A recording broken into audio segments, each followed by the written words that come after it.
तर नमस्कार मित्रांनो, सर्वांना जय हिंद व जय महाराष्ट्र व मी स्वागत करतो आपले माझ्या यूट्यूब चॅनलमध्ये। तर मित्रांनो, जसं की तुम्हाला माहिती आहे, आपण आपल्या चॅनलवर MSc संदर्भात नवीन माहिती व अपडेट या ठिकाणी घेत असतो व आतापर्यंत मी तुम्हाला बरीचशी माहिती या ठिकाणी आपल्या चॅनलवर दिलेली आहे। तर मित्रांनो, आज अशीच एक नवीन माहिती मी तुम्हाला या ठिकाणी देणार आहे। या ठिकाणी मित्रांनो, तुम्ही व्हिडिओचं थंबनेल बघून सुद्धा तुम्हाला या ठिकाणी समजलं असेल की व्हिडिओ कसल्या संदर्भात आहे। तर त्याचीच माहिती आपण या ठिकाणी घेणार आहोत मित्रांनो।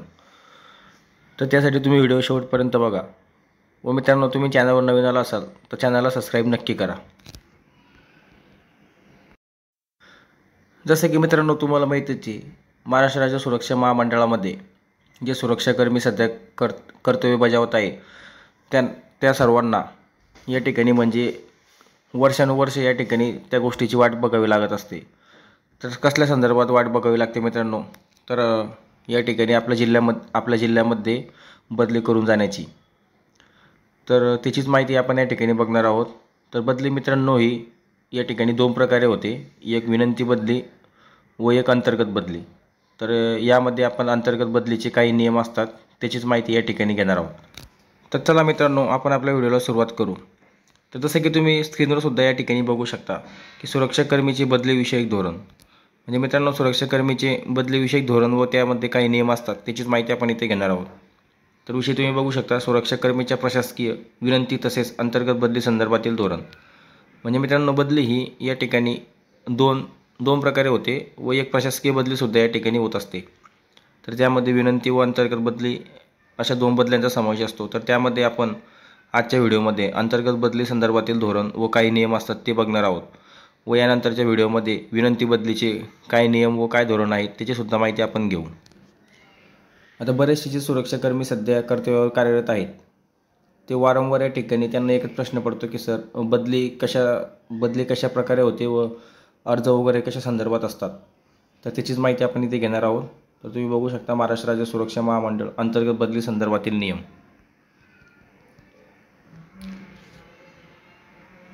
तर जसं की मित्रांनो, तुम्हाला माहीतच आहे, महाराष्ट्र राज्य सुरक्षा महामंडळामध्ये निवड झाल्यानंतर कागदपत्रे पडताळणी झाल्यानंतर तुम्हाला या ठिकाणी प्रशिक्षणासाठी पाठवण्यात येते व प्रशिक्षण पूर्ण केल्यानंतर प्रथम नेमणुकी मुंबई विभागामध्ये देण्यात येते।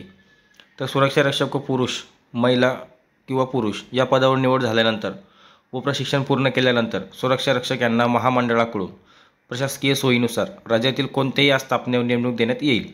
सद्यस्थितीत सर्वाधिक मागणी मुंबई लगतच्या विभागात असून त्यामध्ये मुंबई, नवी मुंबई, ठाणे, रायगड व पालघर इत्यादी ठिकाणी प्रथम नेमणूक ही या भागातील आस्थापनेवर देण्यात येते।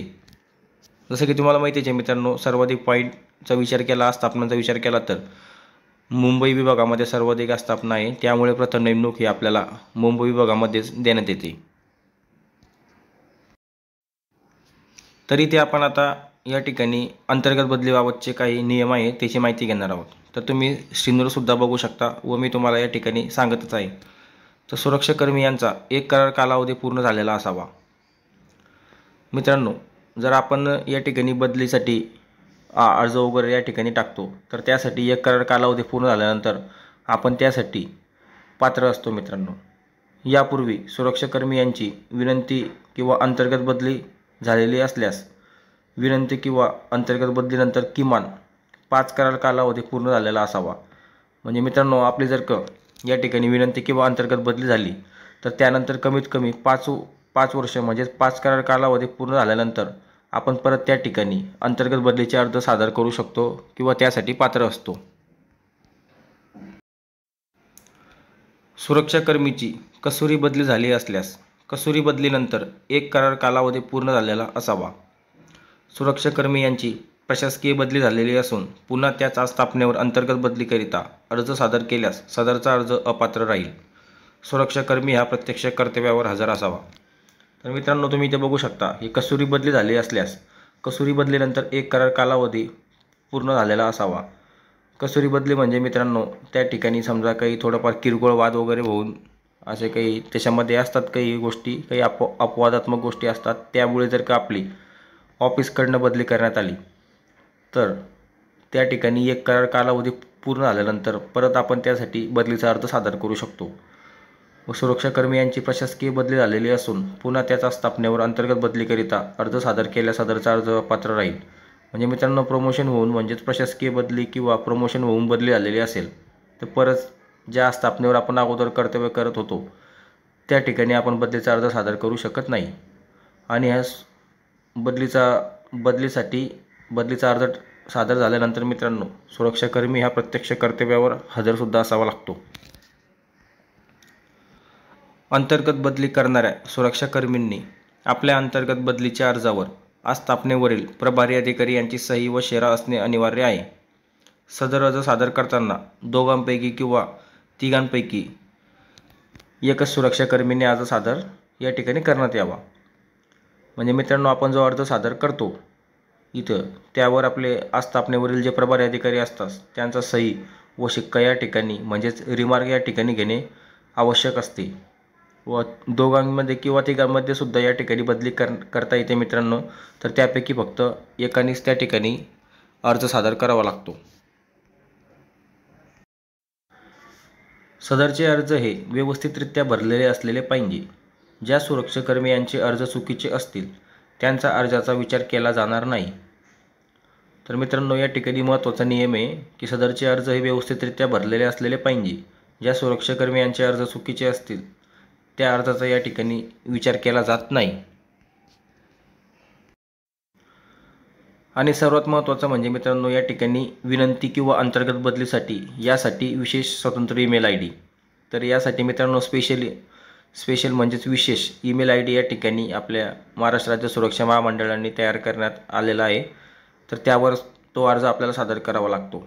अंतर्गत विनंती बदलीचे अर्ज स्वीकारण्यासाठी एक स्वतंत्र ईमेल आय डी तयार करण्यात आलेला असून सदर ईमेलद्वारे प्राप्त होणारे अर्जच ग्राह्य धरण्यात येतील. इतर कोणत्याही प्रकारे पाठविलेले अर्ज ग्राह्य धरण्यात या ठिकाणी येत नाही मित्रांनो. आणि या ठिकाणी अत्यंत महत्त्वाचं तुम्ही बघू शकता मित्रांनो, अंतर्गत बदली ही वर्षातून 2 वेळा जानेवारी व जून या महिन्यामध्ये करण्यात येते व त्याकरिता दिनांक 1 जुलै ते 15 डिसेंबर आणि 2 फेब्रुवारी ते 15 मे या कालावधीत प्राप्त अर्जाचाच विचार केला जाईल. तर या ठिकाणी हा एकदम अत्यंत महत्त्वाचा नियम आहे मित्रांनो.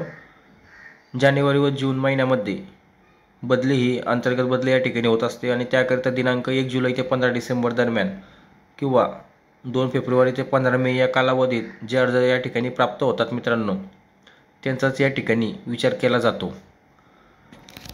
तर हेच होते मित्रांनो अंतर्गत बदलीसाठी काही महत्त्वाचे नियम जे की तुम्हाला मी या ठिकाणी आता सांगितले आहे.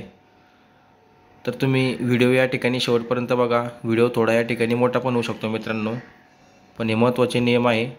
तुम्हाला ही माहिती कशी वाटली मला कमेंटच्या माध्यमातून नक्की सांगा व आपल्या मित्रांनासुद्धा ही माहिती शेअर करा.